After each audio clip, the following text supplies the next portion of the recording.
vai aparecer lá. Por favor. Boa noite, gente! Oi, Janisa! Boa noite, gente, tudo bem? Preciso que alguém me retorne falando se está tudo bem, se vocês estão me ouvindo.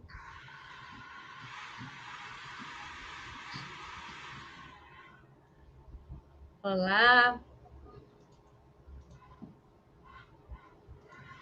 Janisa, vocês estão me ouvindo bem?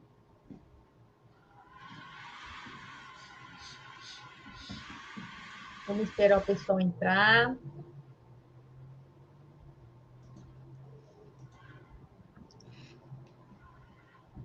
Vou aproveitar para chamar os meus convidados. Gente, boa noite. Que prazer estar aqui com vocês de novo. Mais uma live, para que a gente possa juntos refletir. Vocês estão ouvindo bem? Que ótimo, Janisa. Agradeço, viu, Cris? Boa noite. Obrigada, viu, pela presença. Hoje vai ser uma live muito especial. E é uma live onde nós temos eu e meus convidados, o Alfredo, o Adilson.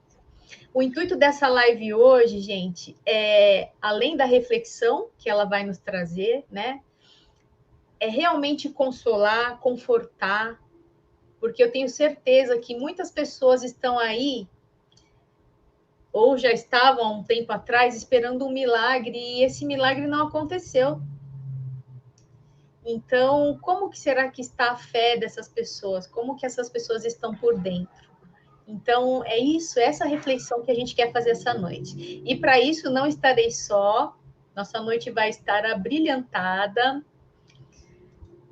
pelo senhor Adilson e Alfredo. Boa noite, meus amigos, muito obrigada por vocês estarem aqui. Boa noite, Samantha. Boa noite, Samantha. Eu que agradeço o convite, viu? Imagina, é um prazer imenso, viu? A gente está trocando essa ideia, né? Deixa eu deixar vocês mais bonitinhos assim, ó. Agora eu estou brincando aqui. E aí, boa noite, gente. Tá todo mundo ouvindo bem? Tá, né? Janisa, todo mundo bem? Bom, o que é o milagre? Alguém aqui pode me explicar o que é o milagre? Adilson, Alfredo, vocês acreditam em milagre? Bom, Samantha, Alfredo, o milagre como as pessoas entendem, como as religiões pregam, da forma como pregam, não seria assim, né? Porque seria uma coisa tão estranha, porque o milagre passa a ser algo entendido pela humanidade como algo sobrenatural, né? Seria uma derrogação das leis de Deus. E, obviamente, Deus, que coloca as leis que estão vigorando em todo o universo, não é só na Terra, não, essas leis são imutáveis. Porque se fossem mutáveis, significaria que Deus não é perfeito. Então, ele precisaria estar mudando a lei. Então, o milagre seria a derrogação dessas leis, cessar essa lei, deixar ela parada para colocar outra coisa no lugar. Então, não. O milagre, como é entendido, não faz sentido. Na realidade, o milagre a gente escuta há muitas formas, né, de muitas interpretações sobre o milagre, né? Por exemplo, olha, se a gente olhar, deixa eu jogar aqui para vocês, ó. Se a gente olhar no Google, o que é milagre? Vai estar lá.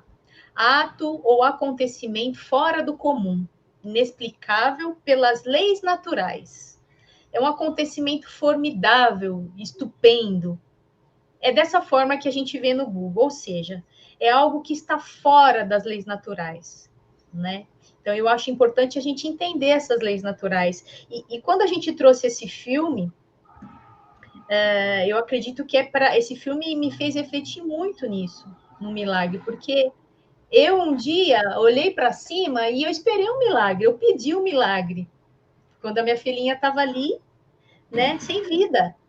Eu olhei, eu lembro disso, dessa cena. Eu pedi um milagre, falei, Deus, se o Senhor existe, me prova agora é a hora. sabe? E não aconteceu. E quantas pessoas devem estar passando por situações assim, uma situação assim, né? Não é, meu amigo Alfredo? Você também um dia já pediu um milagre, meu amigo? Olha, eu falei até na primeira live que nós temos aqui do Superação sobre isso, né? Quando eu estava indo para o hospital para ver a minha filha, eu tive uma visão em que o poste era Deus e pedi para o poste salvar a minha filha.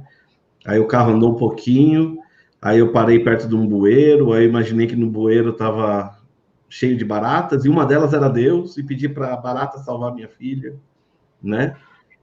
Só quem passa por isso sabe o que é. O seu momento de desespero, em que você está entre um deserto e uma tempestade, sabe? Não existe nenhum lugar de conforto nesse momento difícil, né? Então, quando vem um milagre, o milagre, ele é algo que te tira desse deserto, que te tira dessa tempestade e que te leva para, sei lá, paraíso ou alguma coisa nessa linha, né? Então é isso que o filme trata, né? E é o que nós estamos permeando a conversa aqui sobre o milagre. O filme é sobre milagre, né? Por algum acaso, a mãe recebeu, né, junto com a filha, o milagre lá quase no fim da fita, né, do fim do filme, justamente porque ele estava, vamos dizer assim, estava no momento fim, né, momento terminal, em que a menina estava indo para casa para passar os seus últimos momentos, estava enfraquecida, estava difícil, e aí então ela ressurge como uma fênix, né? Até o símbolo fênix é isso, né? Ressurge das cinzas, ressurge do inferno, do deserto e também da agonia da tempestade para que saia num momento melhor. Mas, assim, por que o milagre, vamos dizer assim, entre aspas, né? Ele ocorreu para ela e, eventualmente, não ocorreu para outras pessoas. As pessoas têm menos fé, ela ama menos os seus filhos por conta disso. Por que ela teve esse merecimento, né? Isso que a gente vai debater aqui nessa hora aqui.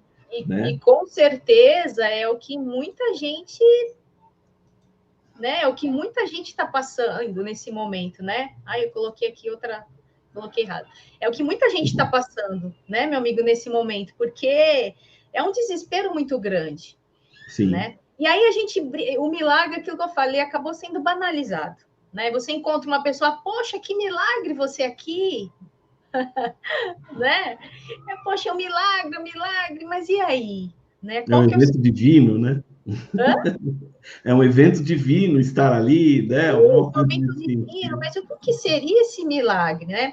Porque quando a gente fala em milagre, que é uma coisa assim surreal, e esse milagre acontece para algumas pessoas e para outras não. Eu vou sempre dar o exemplo lá do hospital. Minha filha estava lá internada e tinha várias crianças lá também na UTI. E acredito que todas tenham saído. Não tive conhecimento de que nenhuma tenha ficado, né? E a minha não.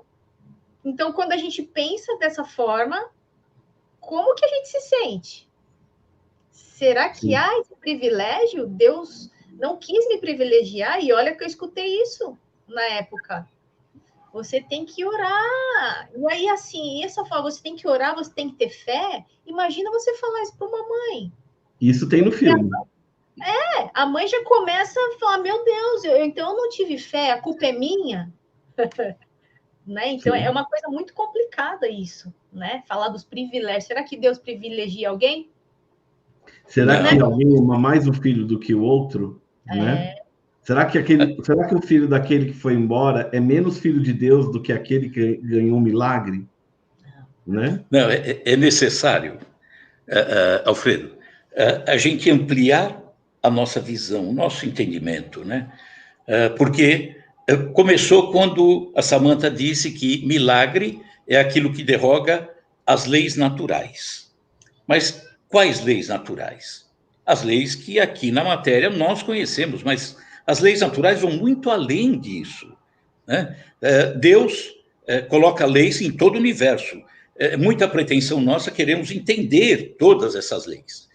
Quando nós analisamos situações aparentemente iguais, dois filhos, por exemplo, padecendo um mal qualquer, uma doença, né?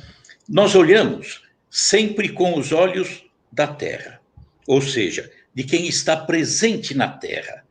Mas, a rigor, dentro de que a doutrina espírita nos deixa muito claro e que raciocinamos de uma forma tão tranquila, tão serena, onde descobrimos, sim, a bondade, a justiça de Deus, o amor infinito de Deus, nós vamos compreender que nós deveríamos conseguir olhar de lá para cá, e não daqui para lá.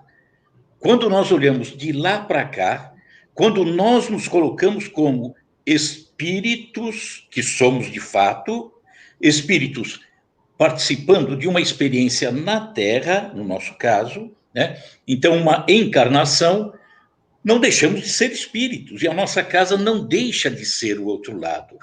Então, nós deveríamos começar a buscar esse entendimento que pacifica muito o nosso coração. Nós somos viajantes, viajantes que vêm de lá para ficar temporariamente aqui e retornar. Esse temporariamente, quanto tempo? Não sei. Há pessoas que viajam para ficar uma semana e retornam, há pessoas que viajam para ficar 1 ano, 10 anos, 20 anos, 50 anos e retornam. Então, quando temos essa visão que consola, aquele que vem para a Terra, ele vem aqui para cumprir uma missão e, fatalmente, vai retornar. Todos nós retornaremos. Todos nós temos o nosso prazo de validade. Então, por que a filha de um retornou e a filha do outro permaneceu? Era questão individual. Era questão de um ter cumprido uma tarefa e outro ainda ter uma tarefa a cumprir, nada mais do que isso. Aquele que cumpre, eu sei que é doloroso a partida, mas o dia em que nós entendermos que isso é rigorosamente natural, as coisas mudam. Tem espíritos, Samantha, Alfredo, encarnados, por exemplo, em Júpiter, que é do sistema solar o mais evoluído de todos. O desencarnar não causa dor nenhuma, tristeza nenhuma, é como tirar a camisa, jogar para colocar uma camisa nova. Então, como nós ainda estamos numa condição muito ainda material, que é a Terra, óbvio, queremos aquela pessoa conosco. A matéria dele, daquela pessoa, queremos conosco. E, às vezes, muitos até por uma questão de um certo egoísmo, às vezes, né? Tem lá o seu pai com 90 anos de idade, partindo, doente, sofrido, com dor, mas eu quero ele comigo. Mas ele já cumpriu a tarefa dele, né? Então, essa visão tão consoladora que vai explicar por que filhas que estavam lá foram para casa e, por exemplo, a sua filha, Samantha, retornou, já tinha, a missão dela já estava cumprida.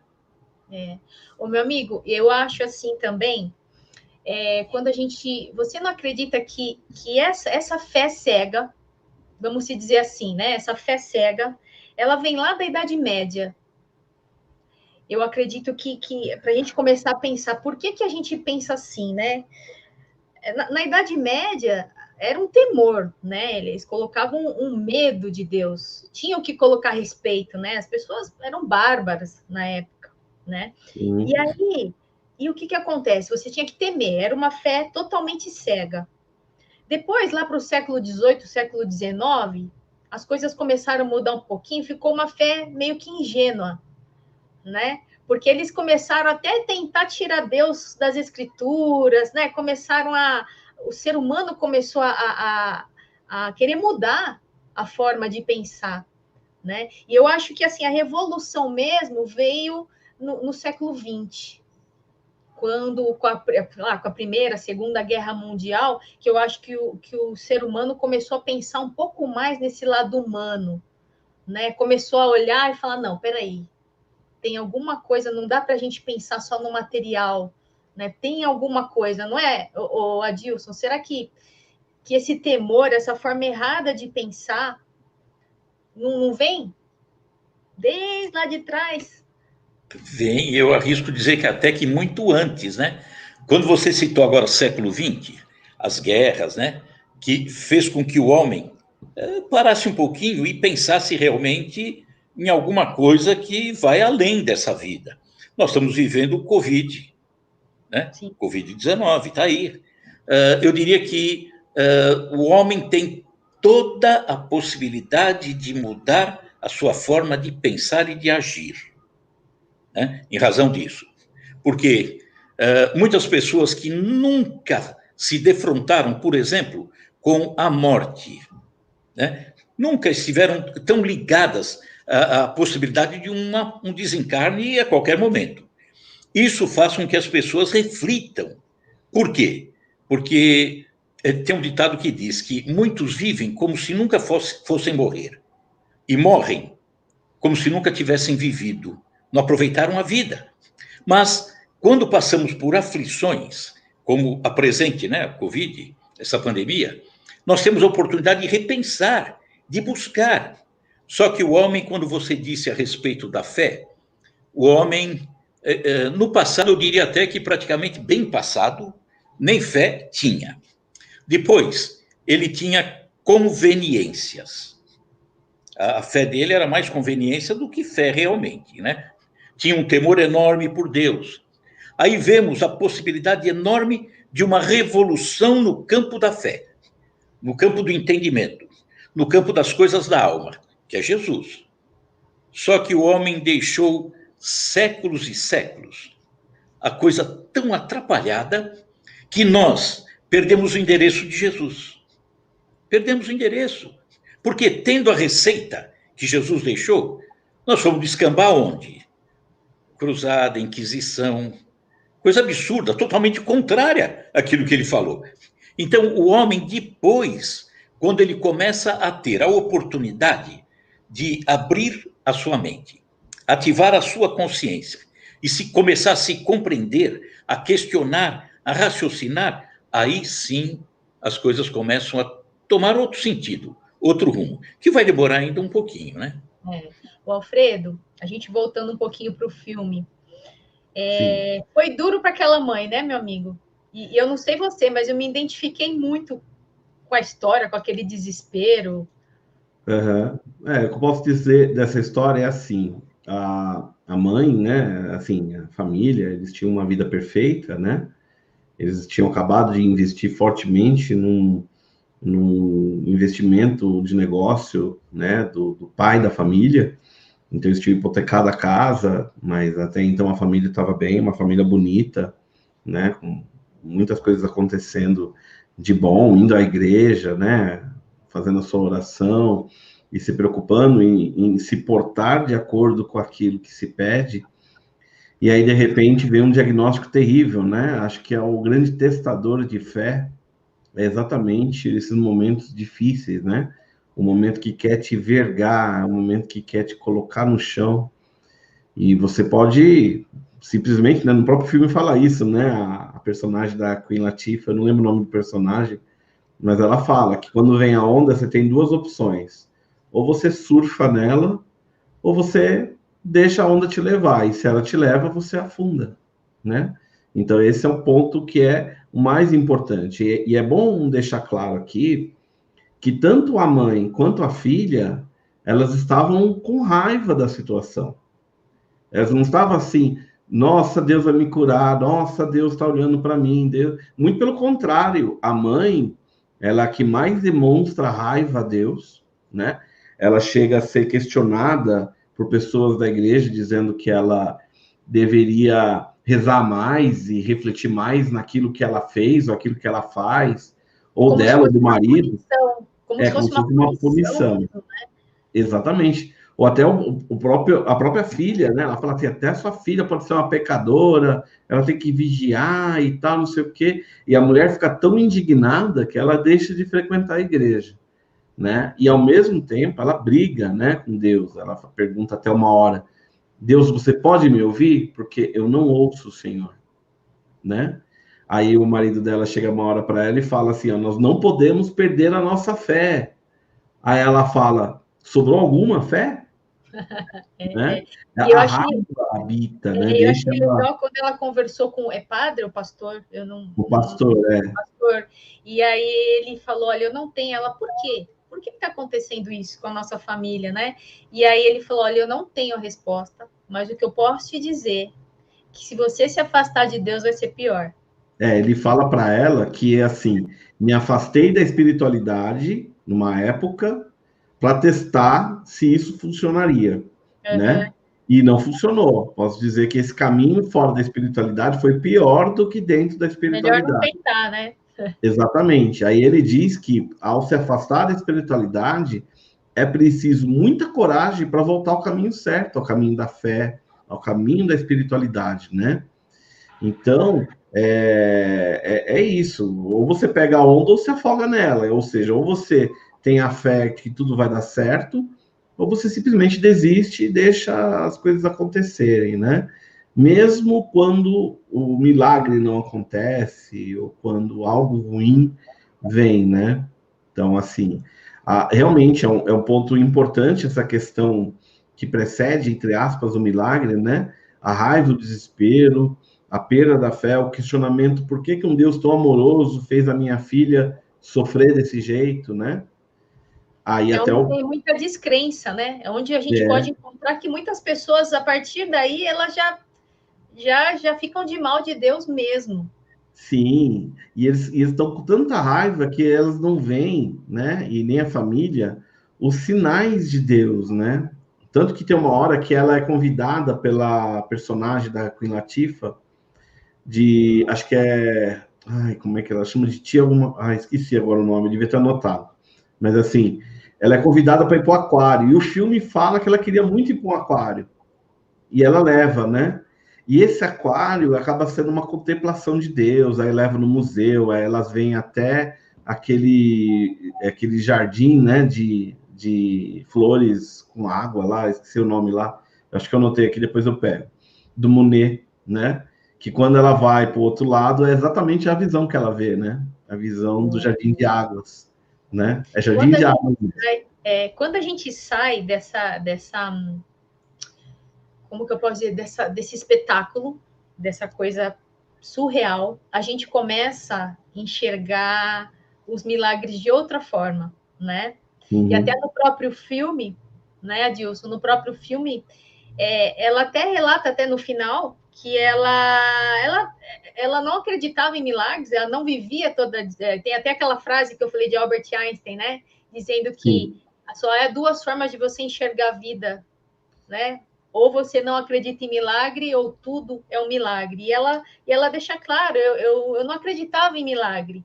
E o fato de eu não acreditar, eu não consegui enxergar todos os milagres que estavam acontecendo na nossa vida. Então, eu achei muito bonita essa parte do filme, porque é uma outra visão do milagre. A gente sai fora do espetáculo e você realmente começa a notar, né, a presença de Deus, que a gente nunca está sozinho. Então, no próprio filme, né, o marido dela, na hora de passar o cartão de crédito, tem lá já estavam sem dinheiro, sem quase nada, e aí o cara do balcão dá uma ajudinha, desliga lá o computador, faz o sistema ter uma pane para ajudá-los, né? A vizinha que deixou a família em casa e foi correndo lá ficar com o filho dela para ela poder levar a filha no hospital. Várias pessoas, os instrumentos de Deus, eu acredito que são pequenos milagres que acontecem e que a gente está tão cego que a gente não consegue ver. Os sinais, né? Os sinais que vêm ajudar, né? E isso realmente é muito forte, né? E eu diria também que é um ponto forte do filme, né? Que tem um momento difícil de desesperança, né? Em que chega até o momento em que a protagonista, a Ana, encontra a Hayley, né? Que é uma menina que está com câncer nos ossos, né? Ela está até carequinha. E ela diz que dói e tal, né? E ela pergunta para a amiga, né? Que no caso é a Ana, se ela tem medo de morrer. Ela fala: não, eu não tenho medo de morrer. E ela fala: mas por quê? Fala: não, porque Jesus está comigo, Deus está comigo, né? E ela fala: será que eles estão por mim também? Elas, com certeza tá por você, né? E aí ela entrega para ela um crucifixo para simbolizar que vamos dizer assim, é um símbolo de fé que ela carrega com ela, né? E ela quer presentear a amiga com esse símbolo de fé e ela entrega para a amiga, né? E a amiga agradece muito. E ela fica com uma perspectiva completamente diferente a partir daí. Ela acaba ficando muito melhor, muito mais preparada para aquilo que estava por vir, né? E mesmo a própria família, ou seja, a própria Rayleigh, não, desculpa, a própria Ana, ela tinha até dito para a mãe que ela preferia morrer, porque não aguentava mais sentir essa dor. Chegou no momento, gente, aqui a gente pode falar um pouco do nosso egoísmo, porque o Adilson até já tocou nesse ponto, porque a gente quer tanta pessoa ali, tanto, e eu falo que na época Deus puxava minha filha de um lado e eu puxava do outro, ele puxava do outro, sabe? Eu fiquei assim na porta daquela UTI, como se eu fosse um soldado armado, assim, sabe? Aqui ninguém entra, daqui ninguém tira. Eu acho que a espiritualidade teve trabalho comigo, viu, Adilson? Foi muito difícil, meu amigo, porque é um egoísmo, é uma coisa, é minha filha. Como assim? Está acontecendo com a minha filha? Né? E eu não tive a coragem de falar, Deus, que seja feita a sua vontade. Contrário da esposa do Adilson, a Michele.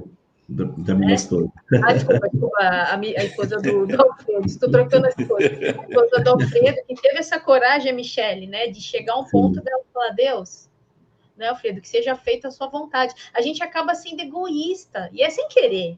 Sem querer, a gente quer a pessoa ali. E a pessoa às vezes está sofrendo. Mas é natural ainda isso, Samantha. O nosso estágio é muito natural, né? Nós ainda estamos muito terra, ainda estamos ainda muito matéria, ainda não conseguimos desvencilhar. Quando nós falamos da necessidade de mudar o ponto de vista, é exatamente por isso.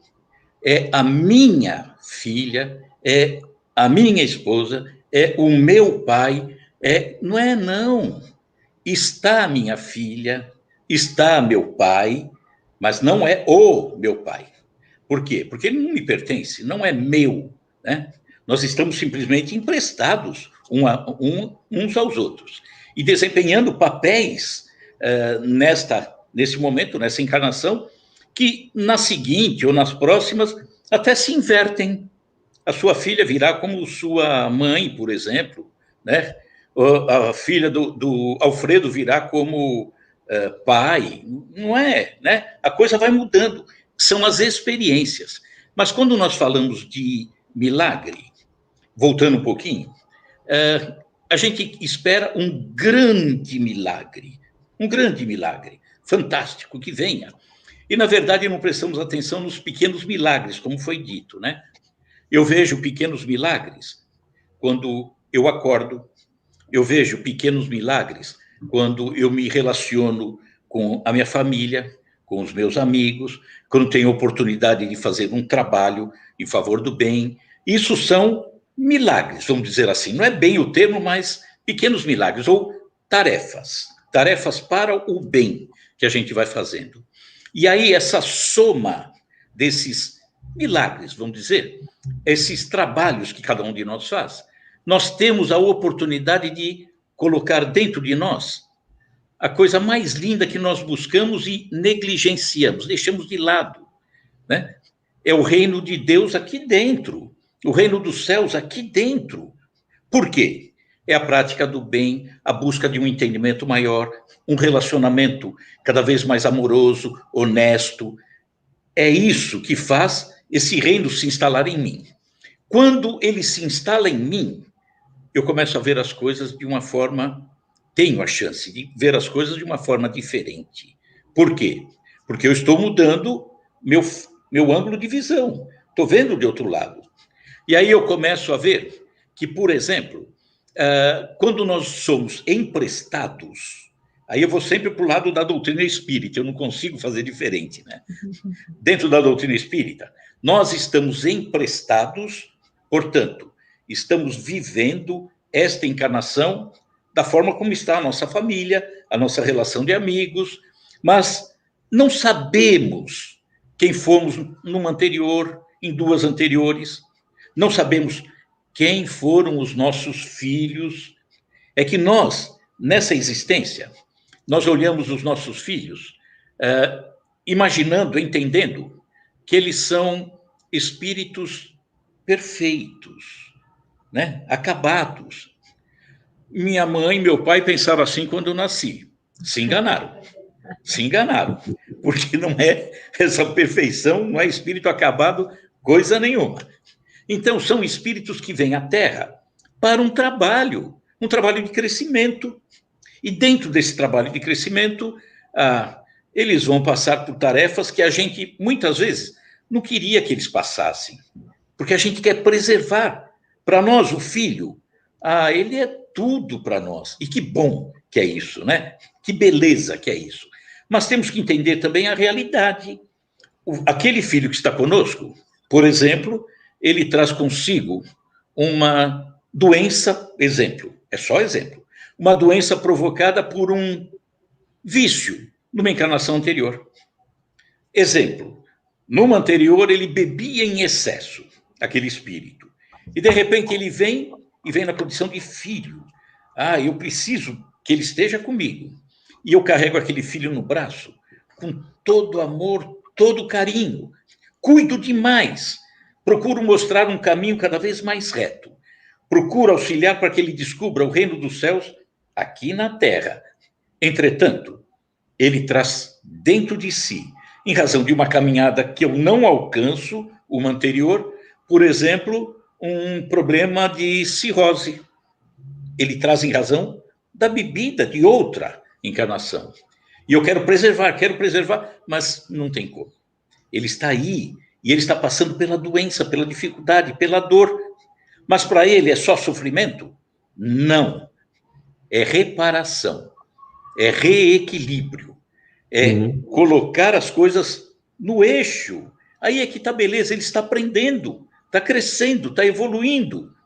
E tem um ditado que diz que o mal, aos nossos olhos, o mal é um bem, só que mal interpretado. Aquilo que nós passamos de dificuldade, todos nós, sem exceção, problemas que carregamos, é para aprendizado, para que não repitamos os equívocos de outrora.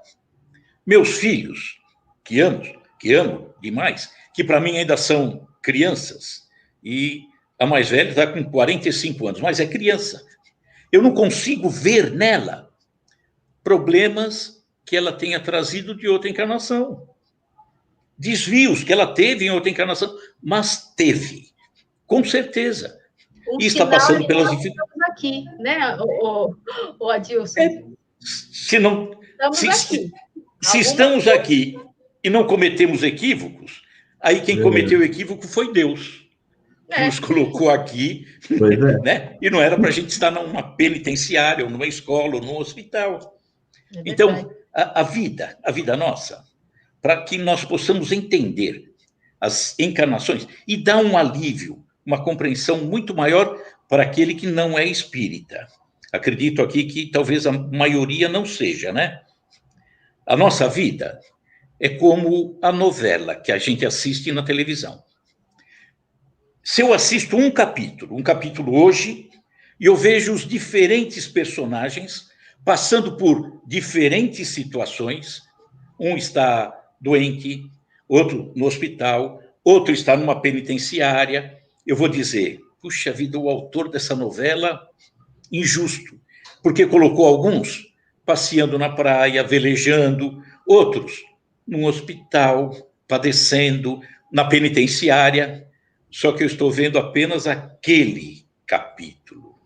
E a nossa existência, em razão das múltiplas encarnações, das diversas encarnações que tivemos, é a mesma coisa que se eu pegasse a novela e pedisse à televisão, deixa eu assistir a novela desde o primeiro capítulo. E aí eu vou voltar. Vou assistir a novela desde o primeiro capítulo.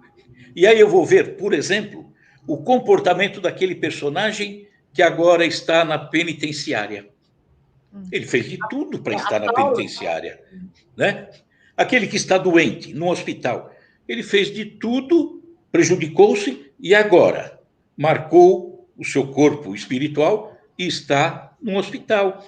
Aquele que está bem, está feliz, está em paz, ele já veio construindo essa paz ao longo do tempo. Então, a nossa existência é como uma novela. O capítulo de hoje tem tudo a ver com o capítulo anterior. E o capítulo seguinte, tudo a ver com este capítulo. E a gente tem uma mensagem aqui da Paula Lima, Adilson, que ela fala que não consegue crer em mais nada. Há um ano estou com problema de saúde, ontem perdi uma amiga e eu só consigo chorar. Eu acredito que seja o sentimento de muitos brasileiros, enfim, não só brasileiros, né? De pessoas pelo mundo todo, né? Esse momento de descrença, né? É um momento que você não consegue compreender o porquê da sua dor. E é difícil, é doído, né?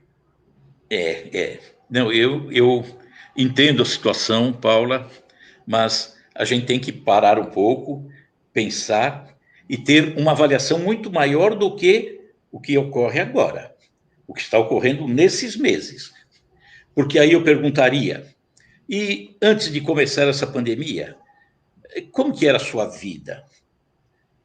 Amigos, familiares, trabalho.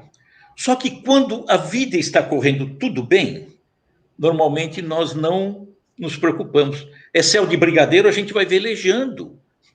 Quando surge a tempestade, aí a gente esquece que passou por muitos anos com o mar sereno e só lembra da tempestade.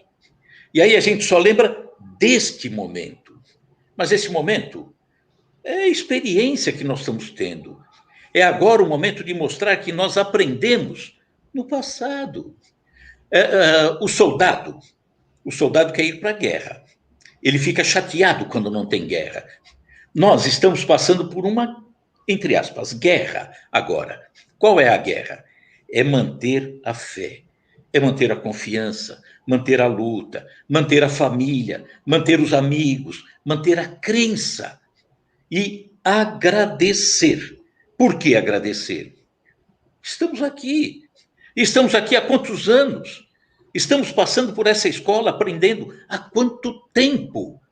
Então, nós somos uma soma de experiências que, de repente, quando eu fico sem esperanças, eu pego tudo que aprendi e quero jogar na lata do lixo. Não pode. Experiências vão continuar para sempre, porque é a bagagem que nós levamos para as vidas futuras. Então, estou triste, estou sem esperança. Olha um remédio bom. Esse remédio é infalível. Jesus. Esse é infalível. Mas um Jesus estudado. Um Jesus que a gente vai procurar compreender, aprender. E vamos ver que esse Jesus está conosco em todos os instantes. E aí vamos perceber que Jesus e Deus, né, o nosso Pai, não nos abandona. Por pior que esteja a situação, por maior que seja o sofrimento, nós temos a possibilidade de vencer, de superar, de seguir, de aprender, de evoluir. Isso. Queria complementar um pouquinho, posso falar rapidinho? Claro, Desculpa claro. cortar. Paula, lembra do exemplo do filme, né, da onda? Ou você deixa se levar e afunda, ou você surfa na onda, né? Acho que a melhor coisa que você pode pensar neste momento é realmente no momento de reflexão, como o Adilson aqui comentou, e também na questão do, poxa, estou aqui, o que eu posso fazer para melhorar? O que eu posso fazer aqui para aproveitar esse momento em que eu estou aqui, né? A gente vai muito para o futuro, muito para o passado, e a gente esquece de viver aquilo que Deus nos deu o maior presente, que é o presente. Eu acho que se você conseguir ser presença para a sua família, ser presença para aqueles que estão em volta, e presença é estar presente, é se importar, né? É se cuidar, né? Eu sei que você está com uma situação difícil, mas a melhor coisa que você faz é juntar e melhorar. E eu posso dizer isso para você por experiência própria, tá? Porque eu não perdi só uma filha, eu tive outras grandes perdas também ao mesmo tempo. né? E eu teria todos os motivos do mundo para ficar na minha cama e esquecer da vida, né? E nenhum momento isso passou por mim, nenhum momento. Eu sempre pensei o seguinte: eu preciso ir atrás, eu preciso resolver, eu preciso ser melhor, né? E o melhor é a luta do dia a dia, né? Claro, como o Adilson também comentou aqui, né? Não focar só naquilo que Deus não te deu, né? Você acredita, né? Todos nós, inclusive, né? Acreditamos que Deus nos tem que mimar, né? Então a gente precisa entender que nós temos que ser um milagre, não esperar o milagre de Deus, né? Acho que esse é o maior ensinamento que esse filme dá, porque o milagre não aconteceu porque a mãe ou a filha, né, ou seja lá quem, estava orando em fé a Deus. O milagre aconteceu para mostrar a presença de Deus para eles e para os demais. Tá? Então, esse é o ponto que eu gostaria de deixar para você aí, linkando com o filme. Pode falar. Olha, Lilian, sua querida, é uma vizinha de muita fé.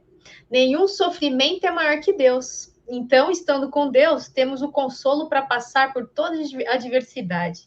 Ele nunca disse que seria fácil, não disse mesmo, mas disse que a porta é estreita e é um caminho de fé. Agora eu queria falar um pouquinho, gente, meus amigos. E quando esse milagre acontece? Eu tô vendo aqui várias pessoas dizendo, né? Aconteceu comigo, né? Como que fica, né? Para as outras pessoas? A gente voltando a falar no sentido do milagre, né? Porque, e aí? E para as outras pessoas que não aconteceu? Será que, como que a gente pode explicar isso, meu amigo Adilson? Posso temperar um pouquinho antes do Adilson? Claro, tempera aí. Já ligando ao filme, tá? No final do filme acontece exatamente isso, né? Em que a gente tem a mãe que teve a filha salva por um milagre, e ao mesmo tempo nós tivemos o pai que perdeu a filha, né? A Hayley perdeu a filha recentemente, inclusive no filme, né? E ele foi lá ver o depoimento e agradecer, porque o que a menina da Christie fez, né? A Ana fez pela Hayley, deixou um conforto de fé e esperança extremo, que era algo que ela não estava tendo, justamente pela falta desse olhar do próprio pai, né? E isso fez mudar tanto a menina, né, quanto o pai. E mesmo a menina tendo ido, não significa que ela não teve o seu milagre, né? Teve o milagre do entendimento. O entendimento pode ser sim um milagre, né? Então, esse é o ponto que eu queria trazer do filme para aproveitar aí o gancho aí do que essa Ana está falando. Com certeza. Esses pequenos, ó, que nem a Mônica está falando. Ah, como eu acredito nos pequenos milagres. Minha filha de Patas foi diagnosticada com câncer um mês. Antes da retirada do tumor, passou por 3 cirurgias espirituais, né? Eu acho legal a gente agora começar a focar um pouquinho, que eu gostaria muito de falar nos milagres de Jesus. Porque o conhecimento que a gente tem, né, que nos foi passado, é que realmente Jesus, ele operava milagres, né? Ele só com a voz, ele movia montanhas, ele curou leprosos, ele fez pessoas voltarem a enxergar, pessoas que não andavam a andar, né? Então, essa visão que a gente tem de mágica, de poder, né? Eu acho que faz, ao mesmo tempo que nos traz um conforto de saber que do poder, né, de Jesus, ao mesmo tempo nos faz esperar coisas parecidas, certo? Quando você talvez não enxergue, você olha para cima e aí, Deus, né, Jesus, foi o que eu fiz com a minha filhinha sem vida nos braços. Eu olhei para cima e eu queria que ele fizesse como ele fez com Lázaro, né? E aí, assim, o que eu gostaria agora da gente entrar nesse ponto? E aí, os milagres de Jesus? Os milagres de Jesus. Só que um pouquinho antes ainda, em cima do que o Alfredo comentou, e falou para a Paula, né? Paula, se a gente parasse e pensasse sobre Jesus, o ser mais perfeito que esteve aqui conosco, e que continua conosco, sim. Jesus, que fez só o bem, era impossível ele fazer o mal, ele não estava nele mais o mal. Fez o bem, foi achincalhado, maltratado, levado à cruz, antes de ser morto. O que aconteceria se ele dissesse: puxa vida, desanimei, estou fora, me tira da cruz que eu vou embora? Como que ficaria? Ao contrário, ele levou a sua missão até o final, porque ele sabia que era a missão do bem. E ainda no final, pede ao Pai: Pai, perdoa, porque eles não sabem o que estão fazendo, né? Então, nada de desânimo, Paula. Segue em frente, porque aquele que foi maltratado, morto, continuou lutando, como Jesus, é para nos deixar esse ensinamento também, o ensinamento da perseverança, do acreditar, tá? Com relação aos milagres. O milagre, se nós analisarmos, nós somos fluidos, todos nós. O universo é fluido, fluido cósmico universal, tudo. Só que a composição, a aglomeração desses fluidos é que formam as diferentes matérias e formam os espíritos, formam tudo isso. Quando nós, fluidos, o nosso corpo, esse corpo carnal, é também fluídico, grosseiro, é verdade, mas é fluídico também. O nosso perispírito, que é o elemento que faz a ligação do espírito com esse corpo. O nosso espírito é tão sutil e esse corpo é tão grosseiro. Então, há um meio de campo, que é o perispírito. É esse amarelinho que está aí no meio. Então, esse é o que faz a ligação do espírito com o corpo e do corpo com o espírito. Ele faz o meio de campo, se nós disséssemos na língua do futebol. Faz o meio de campo. Então, tanto o corpo físico como o perispírito são fluidos. Quando eu tenho alguma dificuldade, alguma doença, algum problema no meu corpo, o meu perispírito assinala isso também. Está assinalado. E quando eu tenho a oportunidade da cura, que vem através, por exemplo, de uma cirurgia espiritual, de um passe magnético, de repente ele começa a reparar aquelas células que não estão equilibradas, né? Que estão com problema, com doença. E aí é possível, através da mexida no perispírito, curar o corpo físico. Então é isso que nós entendemos dentro das leis divinas, é simplesmente um manuseio dos fluidos. E a espiritualidade, que está aí nos acompanhando em todos os instantes, manuseiam, sabem lidar com esses fluidos. E aí nós temos a possibilidade de conseguir a reparação de alguma coisa que não está em paz, não está em ordem. A gente pode entrar, só te cortando um pouquinho, o Adilson, nos milagres de Jesus. Na verdade, assim, Allan Kardec foi que acabou trazendo para a gente essa nova forma de pensar, lá no século XX, né? Acredito. E o que acontece? Que ele era muito racional, né? Ele pensou: se nós somos corpo e também somos espírito, que eu acredito que isso ninguém duvide, né? Ele pensou o seguinte: temos alguma coisa intermediária. Temos alguma coisa. Se o espírito ele consegue atuar num corpo de carne, temos alguma coisa intermediária que também Sim. ajuda, né, nessa atuação. Então, ele definiu as 3 leis naturais. Quais são as leis naturais? O corpo físico, palpável, né? O espírito e o perispírito, né?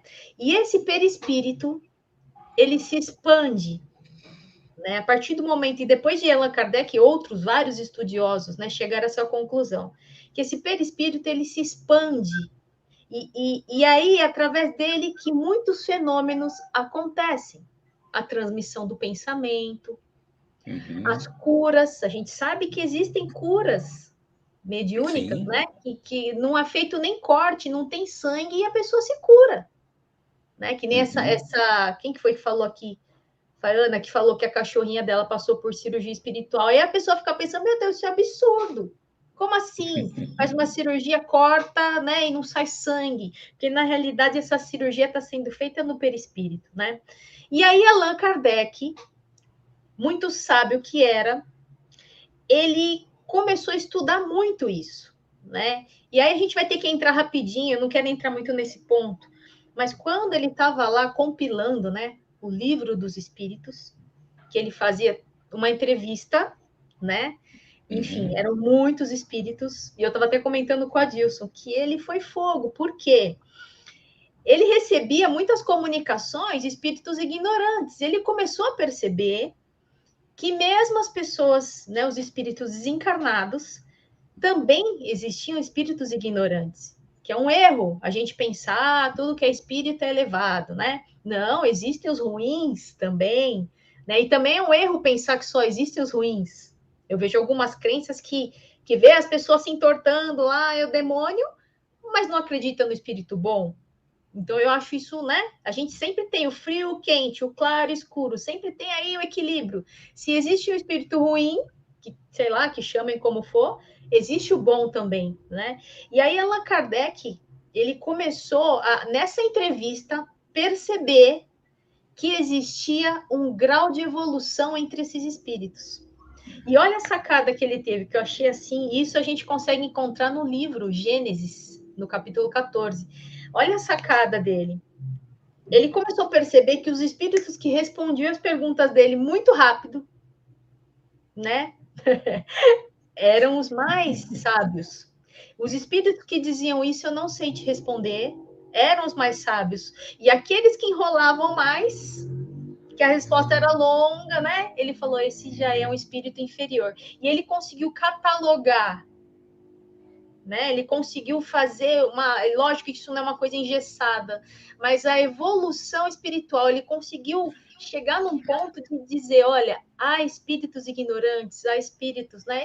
Enfim, no livro dos espíritos a gente consegue achar tudo isso. E aí, onde eu quero chegar? Ele percebeu o grau de evolução de Jesus, ponto.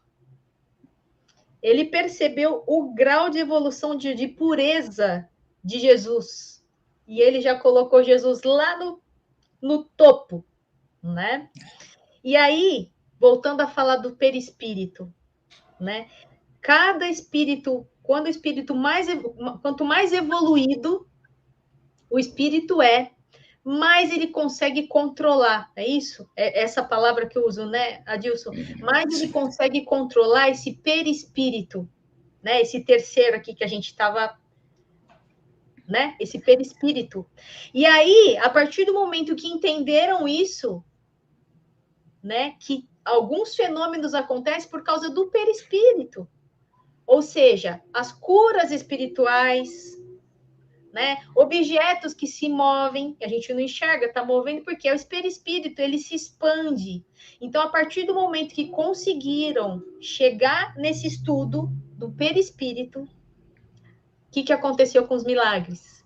Aquilo extraordinário, que era uma coisa inexplicável, começou a ser... tem uma explicação. Sim. Sim. Posso complementar só um detalhe? Claro, por favor. Rápido.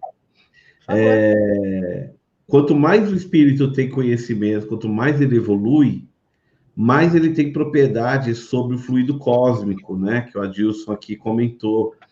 E então, assim, sem dúvida, Jesus tem um poder absoluto sobre o fluido cósmico, porque ele tem realmente o conhecimento, um espírito extremamente evoluído, né? E por isso que ele operou os seus milagres, que na verdade nós falamos como milagre porque não se consegue explicar.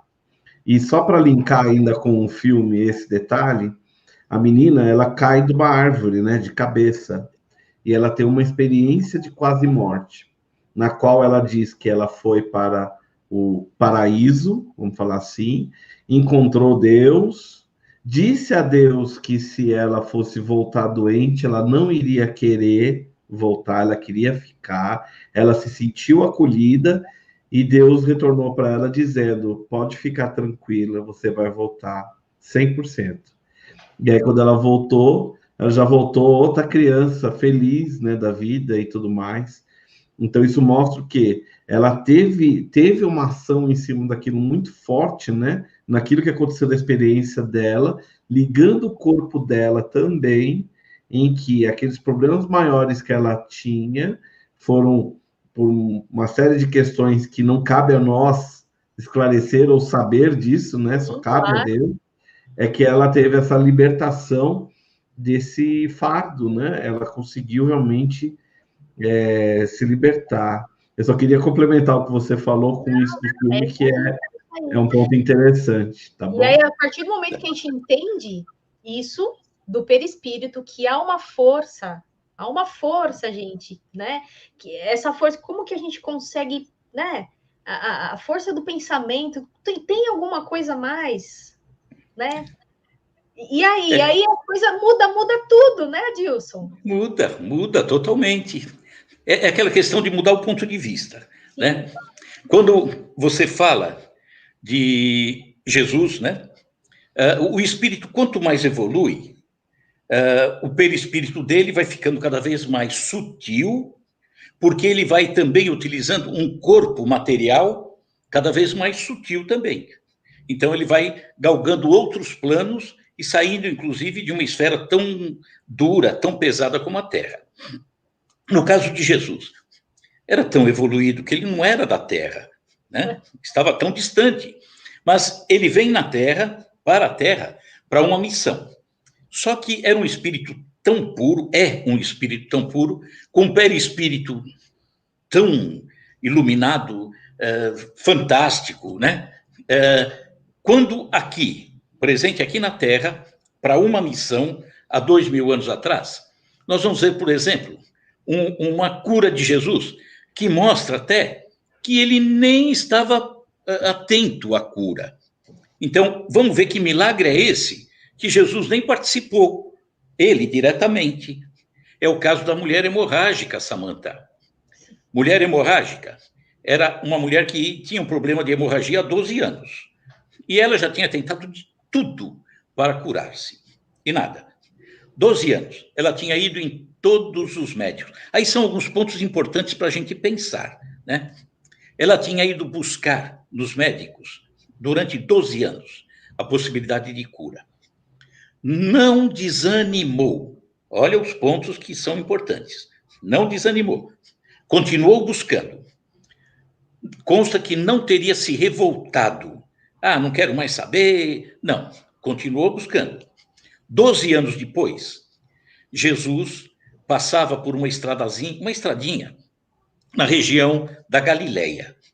E quando ele passava, as pessoas se postavam ao lado de Jesus, né? Então, não tinha possibilidade dela ir e abraçar Jesus. Era meio complicado.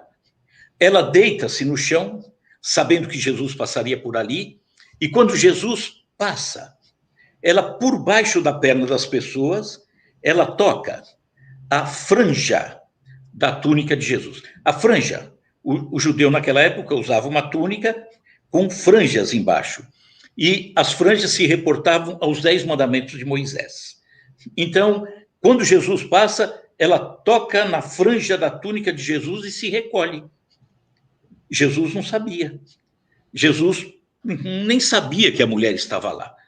E, de repente, Jesus fala, opa, alguém me tocou. E os discípulos, mas Jesus, está todo mundo te tocando. Não, alguém me tocou. Mas está todo mundo. Esse alguém me tocou era um toque diferente. Por quê? Porque ele disse, de mim saíram virtudes. Que virtudes? Fluidos. O campo fluídico de Jesus era tão grande, tão bonito, tão perfeito, tão limpo, que saiu dele a possibilidade da cura para aquela mulher. Jesus não sabia, mas ela soube. Ela sentiu a cura em si. E aí Jesus, quem foi que me tocou? E ela ali, meio constrangida, diz, fui eu, Jesus. Que bom, você está curada. A tua fé te curou. A tua fé te curou. Então, ela se retira, mas a cura foi iniciativa dela. Que milagre é esse? Foi ela que tomou a iniciativa. Jesus nem sabia. Jesus toma conhecimento depois. Aquela mulher se cura. Por quê? Porque o seu corpo, ela, a mulher, o seu corpo fluídico, seu perispírito, trazia alguma mácula, algum problema, alguma dificuldade.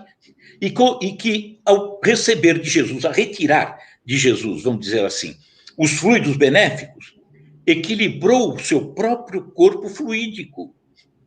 Os fluidos de Jesus, misturados aos fluidos dela, curaram.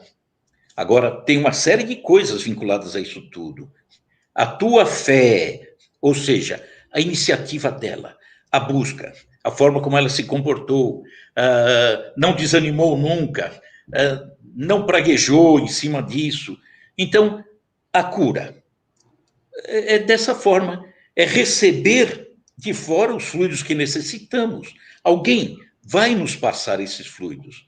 E aí estaremos em condição de nos recuperarmos. Mas aí, em cima desses episódios comentados, olha, por que um foi curado e por que o outro não foi curado? Na época de Jesus também. Talvez ao lado da mulher, tivesse outra pessoa, também necessitada. E por que não foi curada? Porque os fluidos, essa transferência, essa magnetização, pode ser recebida por alguém de bem, está recebendo com alegria, porque está buscando, mas há pessoas que não estão buscando, rejeitam. São aquelas que saem na chuva com o guarda-chuva, não vai se molhar, não tem como se molhar. Então, quando eu quero a cura, eu estou buscando, mas ao meu lado, talvez tenha aquele que não está tão preocupado, não está tão interessado, não está nem aí, então ele vai receber a cura? Não. Por quê? Jesus não curaria? Lógico que curaria. Ah, mas então vai ser um milagre, ele vai ser curado? Mas ele está recusando. Ele está recusando através da sua forma de agir, da sua forma de se comportar, da sua forma de se relacionar com as pessoas, a sua forma de conduzir a sua vida. É rejeição, é jogar fora a possibilidade de um equilíbrio que poderia vir de uma maneira tão natural. E aí que a gente para pensar que, assim, nada existe sem fé, né, meu amigo? Nada acontece sem a fé. Por que será que Jesus falou para ela, quem me tocou? A sua fé te curou, né? E se a gente começar a pensar nos milagres de Jesus, a gente fica pensando, a gente para refletir o seguinte: todas essas pessoas que Jesus curou morreram depois. Concorda? Sem dúvida. Morreram depois, né? Sem Será dúvida. que Jesus, o ensinamento de Jesus, se resume a isso?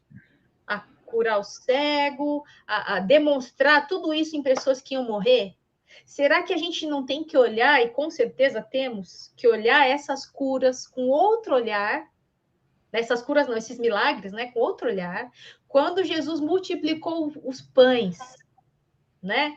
Multiplicou os pães. O que será que ele queria dizer com aquilo, meu amigo? Não é verdade? Mas essas curas de Jesus, né? Médico, cura-te a ti mesmo. Ou seja, você tem possibilidade de ser médico de você mesmo. Depende da maneira como você vive a vida, da maneira como você se comporta.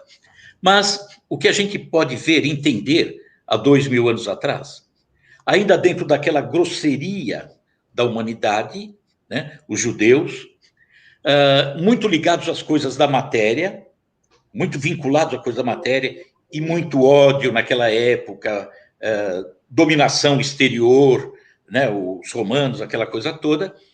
E Jesus, ele, fantástico, né? A didática dele é uma coisa impressionante. Ele atingia, ele sabia que as pessoas sofriam por aquilo que está no exterior, a dor, a doença, porque a doença incomoda. Não há quem não queira sair da dor, da doença, né? Todo mundo quer. Mas Jesus, naqueles momentos, ele atingia, curava o que o homem via para poder abrir espaço para mostrar aquilo que ele precisava curar e que ele sequer imaginava, que eram as dores da alma, a dificuldade da alma. Então, era através da cura do corpo que ele conseguia fazer as pessoas ficarem mais sensíveis e receber uma informação que tocaria a alma. Foi por aí que ele pôde falar, por exemplo, o Sermão das Bem-aventuranças. Se ele não tivesse sensibilizado as pessoas com a cura do corpo para aquelas que podiam ser curadas, para aquelas que já mereciam ser curadas, se ele não tivesse feito essa demonstração, dificilmente ele poderia falar das coisas da alma, porque era sair da treva para querer mostrar a luz de um instante para outro. Então, ao curar, ele toca o coração das pessoas. E as pessoas ficam mais receptivas para ouvir aquilo que ele falava. Sim. E só para falar bem rapidinho aí também, também ainda ligando o filme, né? No final do filme se fala, né, que todas as circunstâncias são milagres. E os milagres são Deus. E Deus é perdão, né? Isso está no final do filme, né? Então, o que nós estamos falando? Todos nós temos o poder, né? O poder de nos curar. E eu acho que o perdão, né? A gratidão são pontos fundamentais para conseguir realmente se curar a alma, né? Principalmente a alma nesse momento, para que você abra o horizonte e entenda que nem tudo é sobre você, nem tudo é sobre só o objeto do seu interesse, o mundo é muito grande, né? Então, com isso, a Juliana está colocando aqui, né? Oi, Ju, um beijo. Temos a oportunidade do hoje, o presente do hoje, o presente de sermos presença. E presença para nós também, não é só para o outro, né? Presença para nós, né? A gente tem que entrar num estado de espírito, um estado de pensamento, em que a gente não olhe para as coisas simplesmente como se fosse do berço ao túmulo, né? Como se ele fosse somente uma questão frívola, né? E não é. Tudo é importante aqui. E por que que então, né? Vamos pegar um outro paralelo. Por que que então a gente encarna? Por que que a gente não aprende essas coisas tudo como espíritos eternos? Né? Essa é uma reflexão importante. Por uma questão, para a questão do apego, né? Para você não se sentir apegado, né? A minha amiga Ju está falando aqui, nossos filhos são emprestados, né? Eles não são nossos, eles são de nossa responsabilidade, fazem parte da nossa família espiritual, não é verdade? Então, assim, a gente tem a chance de ser um milagre. Você é um milagre de quem? Né? Esse é um ponto importante. Você é um milagre de quem? Se você for embora hoje, quem vai sentir a sua falta? Qual vai ser o legado da horta que você plantou? Né? E não estou falando da questão material, não, porque isso se conquista e vai embora, né? Estou falando das relações, aquilo que realmente importa. E era isso que Jesus queria ensinar para a gente. Quando ele operou esses milagres, ele não queria mostrar esse milagre ali no corpo. Por trás disso tinha os ensinamentos muito maiores, né? E não cabe a gente hoje, eu acredito, ficar pensando como isso acontecia. Porque o fluido de Jesus, né? Jesus só falava, ele não precisava nem falar, ele assoprava, as coisas aconteciam, né? Então, não cabe a nós ficar, eu acho que a gente ficar pensando como que ele fazia, como que era. Eu acredito que a gente tem que prestar atenção na mensagem. E eu vou falar para vocês outra coisa muito incrível. Eu acredito que a maior mensagem que Jesus, de milagre, o maior milagre que Jesus pôde fazer não foi curar o cego, fazer andar o paralítico, caminhar nas águas, não foi. Foi a demonstração de perdão que ele quis, né, ensinar para a gente. Porque vocês imaginam ali os apóstolos, tudo com ele, o tempo inteiro com ele. Né? E ele ali operando, né? Curando um ali, curando outro ali e tal. Os apóstolos deviam estar se achando, né? Pô, é meu amigo. Pô, meu amigo Jesus, você é amigo, né? Sou amigo. Você precisa de alguma coisa? Tá cego, tá com alguma dor? Eu falo com ele, qualquer coisa, né? E aí, de repente, como que ficaram esses apóstolos vendo Jesus sendo crucificado, sem fazer nada,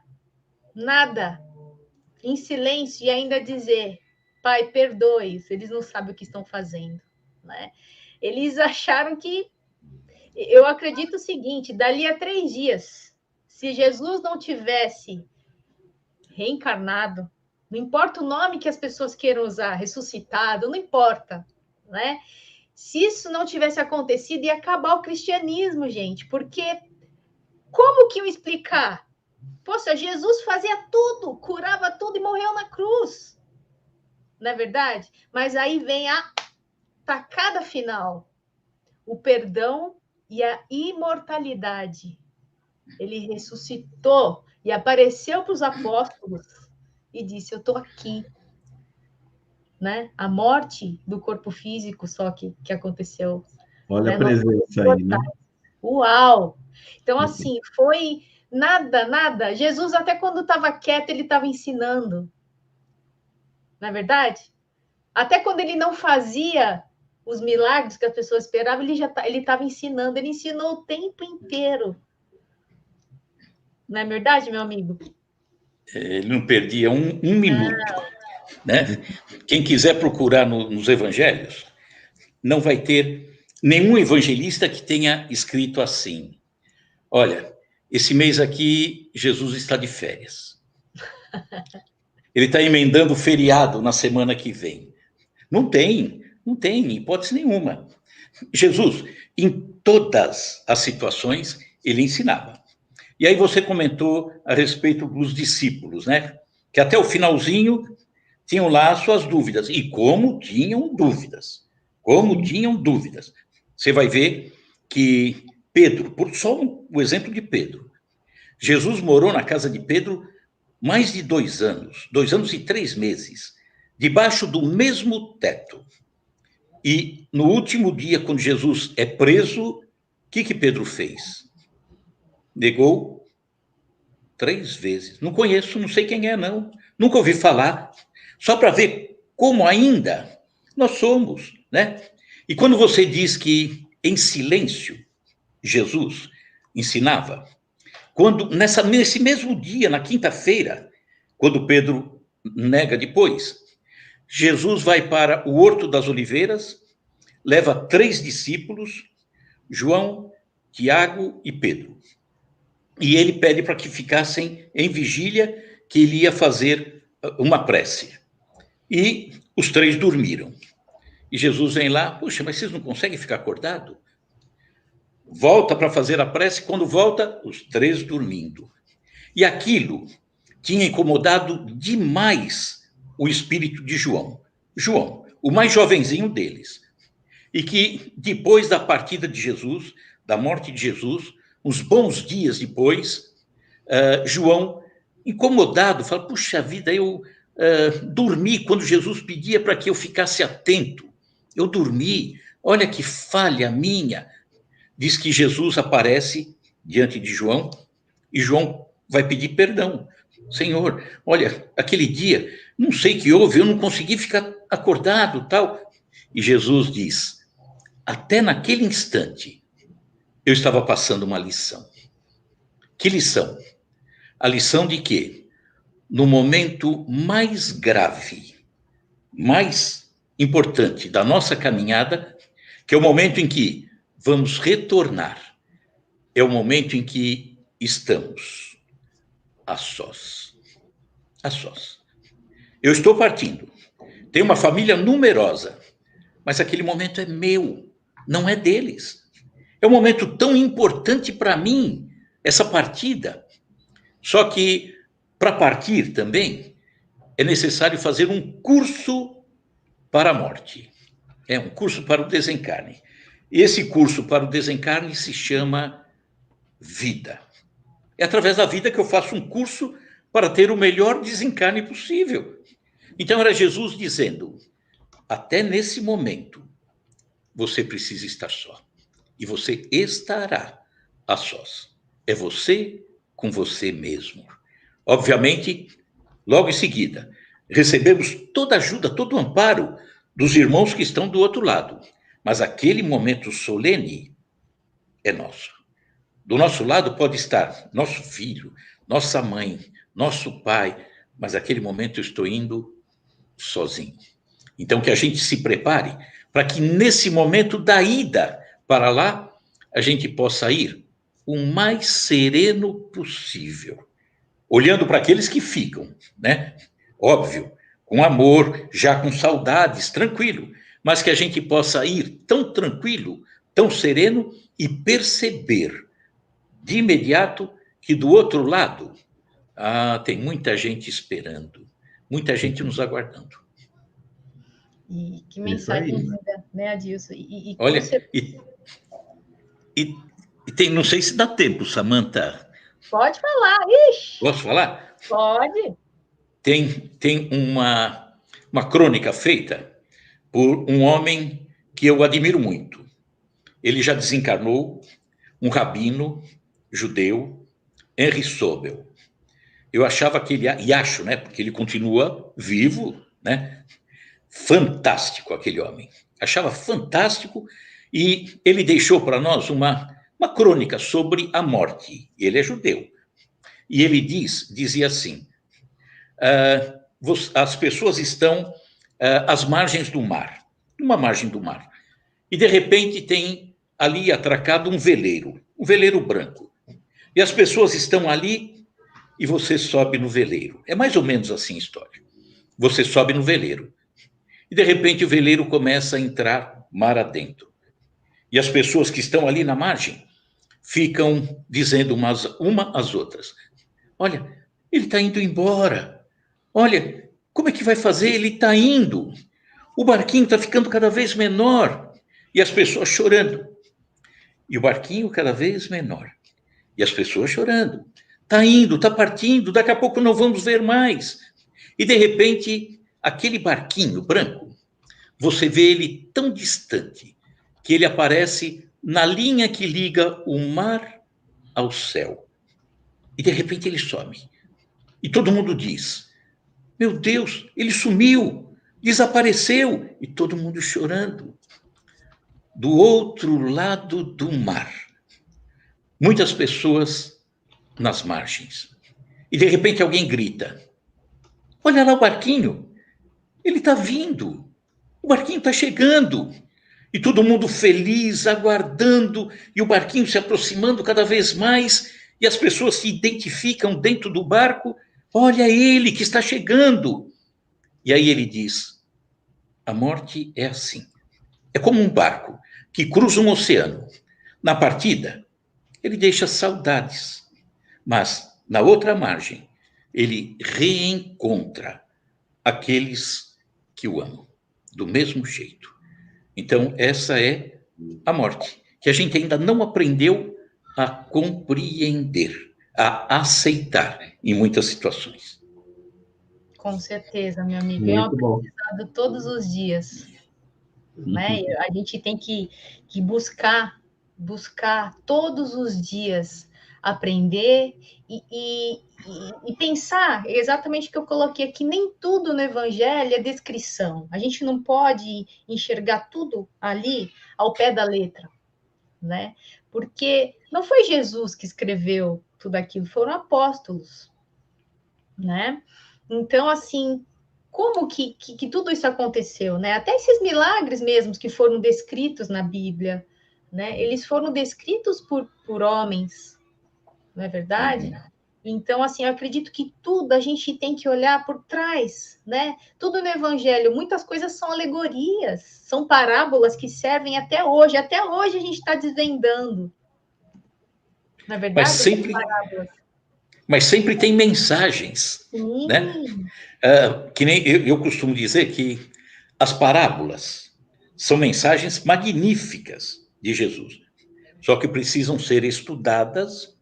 Você tem que ter uma base de entendimento para poder decifrar direitinho e fazer com que a parábola, a cada nova oportunidade que você lê, ela te mostre uma mensagem maior. A cura, mesmo sendo relatada posteriormente por homens, foi dentro da possibilidade mantida alguma perfeição, né? Alguma. Obviamente teve traduções que acabam sempre deturpando um pouquinho. Mas, por exemplo, teve uma cura que a gente não para perceber a grandeza do que está escrito ali, naquela passagem. É quando ele cura os 10 leprosos. Os 10 leprosos, Jesus passava e eles pedem para ser curado. E Jesus os cura ali. Mas, aliás, nem cura. Pede simplesmente para que eles entrem na cidade, porque leproso não podia entrar na cidade, que eles entrassem na cidade e se apresentassem ao sacerdote. Por quê? Porque Jesus, ao longo dessa caminhada deles, os curaria. E eles, seguindo na direção da sinagoga, percebem que vão se limpando. O corpo vai perdendo as chagas. E, de repente, estão curados. E aí, olha a beleza dessa narrativa. Eram 10. Um volta. Mas ele diz assim, na narrativa. Percebendo a cura, volta sobre os seus próprios passos. O que significa isso? Que aquele homem, podemos entender dessa forma, teria sido curado no seu corpo. E ao voltar sobre os seus próprios passos, ele vinha analisando a sua vida. Como é que foram os passos de ida ao longo da vida? E voltando sobre os passos, é buscando aquilo que ele havia feito, a sua consciência. O que eu fiz de certo? O que eu fiz de errado?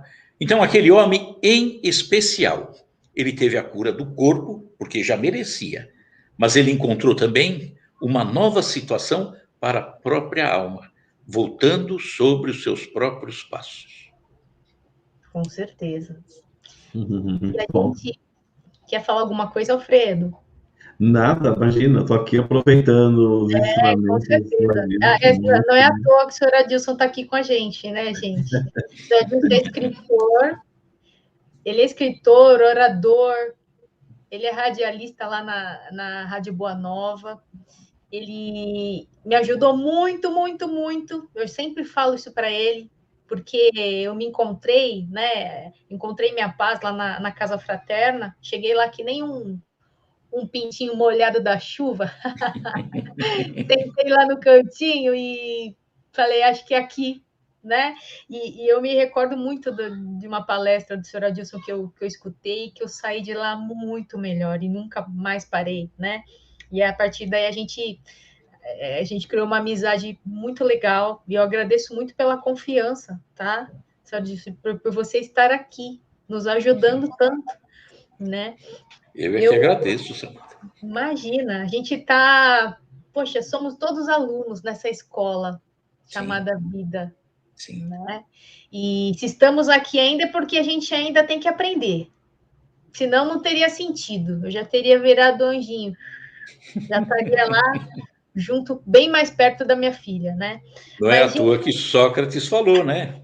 Quanto mais sei, mais eu sei que não sei nada. Mais eu sei que não sei nada. E o nosso conhecimento, gente, a nossa intenção hoje aqui não é impor nada para vocês e, enfim, é a nossa visão, né? É a visão espírita. Eu não escondo de ninguém. Acredito que o Alfredo também não, a Dilson também não, que a doutrina espírita é muito consoladora, né? E essa visão que a gente quis trazer hoje, né? Talvez para as pessoas que estejam sofrendo, que estão sofrendo, para que talvez elas comecem a olhar as coisas, esse sofrimento, né? Essas provações, vamos dizer assim, com outros olhos. E isso não quer dizer que a dor vai sair, mas vai te acalentar, talvez vai te aproximar mais de Deus, sabe? Porque a gente tem que racionalizar as coisas, a gente tem que compreender, porque quando a gente compreende só da boca para fora, a gente não compreende, a dor continua ali. Você continua com aquela pulga atrás da orelha. Mas aí quando você compreende de verdade, com o coração, porque nós somos seres humanos, Deus nos deu a inteligência, não é à toa, não é verdade, Adilson? Se ele me deu inteligência, foi isso que eu pensei. Eu falei, eu tenho que pensar, eu vou questionar, eu vou buscar. E é isso que eu faço todos os dias. E a partir do momento que eu compreendi essas leis naturais que a gente conversou hoje, corpo, espírito e perispírito, isso me fez compreender os milagres, sabe? Com outros olhos, não como esse espetáculo que a gente estava falando. Esse espetáculo não existe. Tudo tem uma razão, né? Tudo tem uma forma de acontecer. É lógico que a gente também não vai ficar questionando como que Jesus fez, não importa. A gente tem que focar na mensagem que ele quis, a cada milagre que ele realizou, né? Mas eu acredito que a forma que a gente olha, que eu olho hoje a vida, né? Sejam os milagres, sejam as provações, as dificuldades, as dores, né? A partir do momento que eu senti, né? Que eu acreditei que a morte não existe, que nós somos imortais, e Jesus provou isso com a ressurreição, com a ressuscitação, o que vocês quiserem falar, não importa.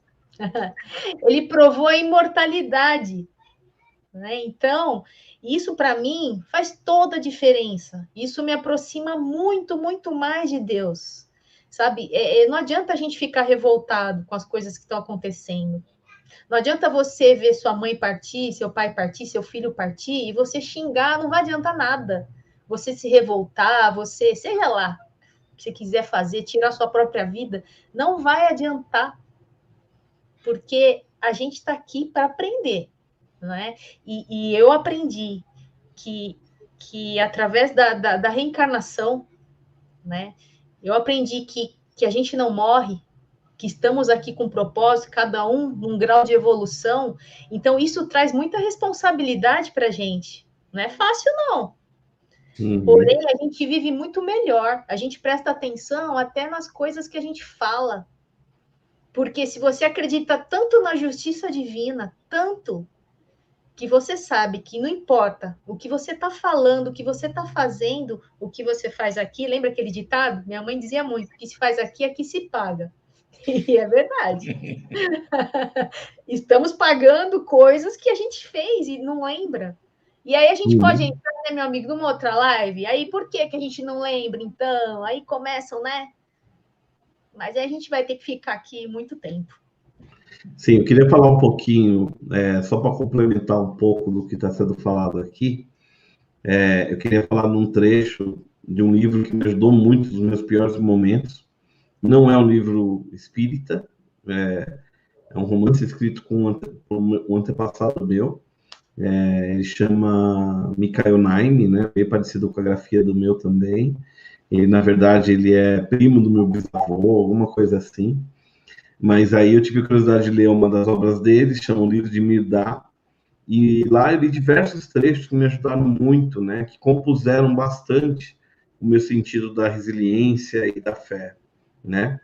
E um dos trechos está falando o seguinte, que a única utilidade da lógica, né, a lógica raciocinada, é libertar o homem da lógica, né? Vai chegar uma hora que você não precisa só racionalizar para levá-lo à fé que conduz à compreensão. A lógica ainda é um pouco da imaturidade tecendo uma teia de aranha para apanhar o mamute do conhecimento.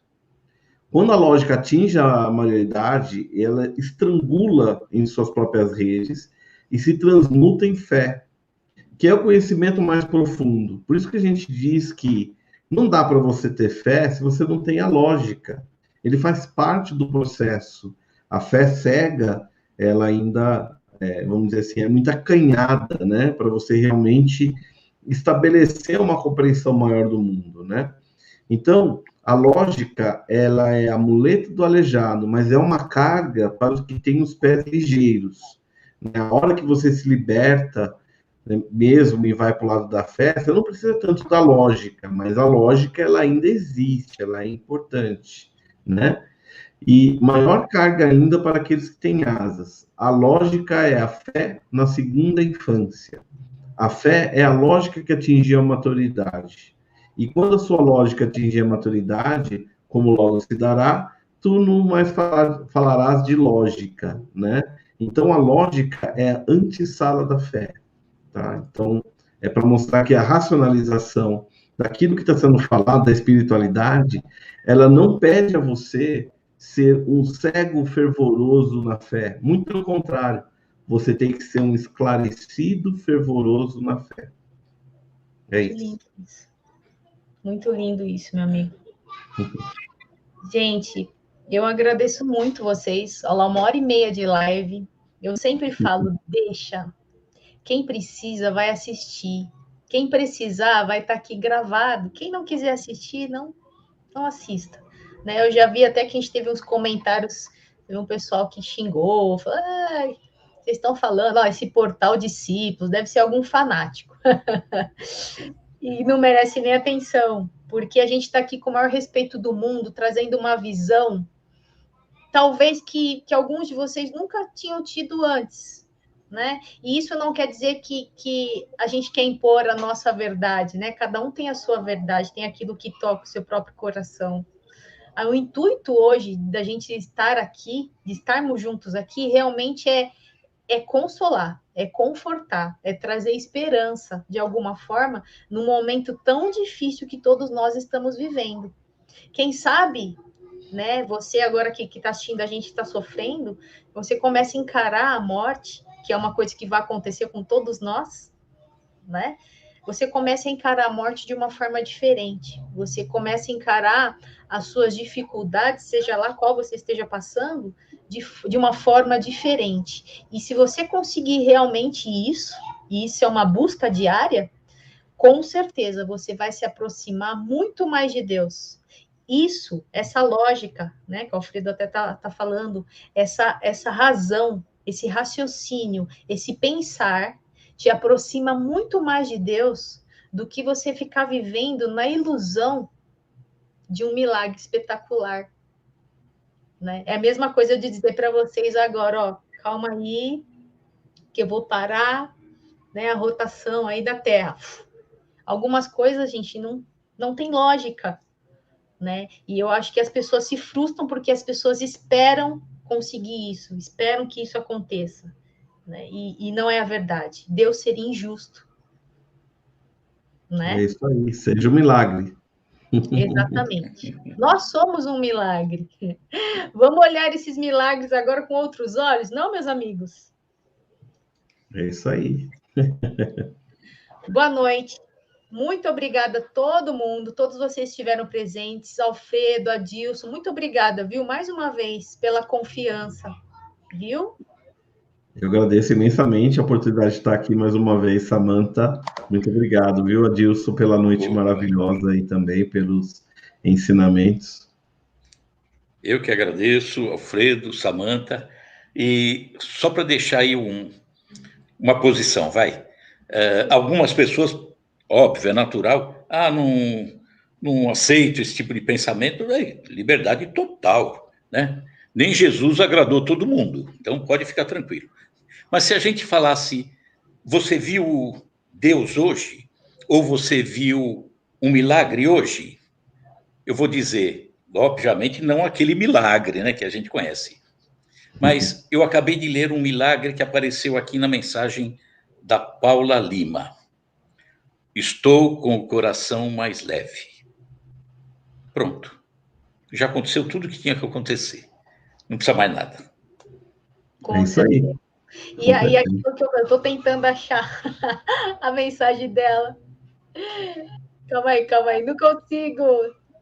Mas, enfim, eu acredito que Se a gente conseguiu ajudar, meus amigos, uma única pessoa, que seja a Paula, né, Paula? Se a gente conseguiu ajudar uma única pessoa, nosso propósito, nós atingimos o nosso propósito. Foi. Não é verdade? Isso Sem mesmo. dúvida. Foi o nosso milagre da noite. Um beijo enorme, viu? Para vocês. Muito obrigada mesmo. Fiquem com Deus, viu? Você Obrigado, também. Paulo. E todo mundo que nos acompanhou, né? Ó, Todo meu mundo que nos acompanhou. Ó, meu Lorena milagre. aí. Né? A Lorena aí. Boa noite, meu amor. Um beijo Tchau, enorme a todos vocês, viu? Ó, de olho nos milagres.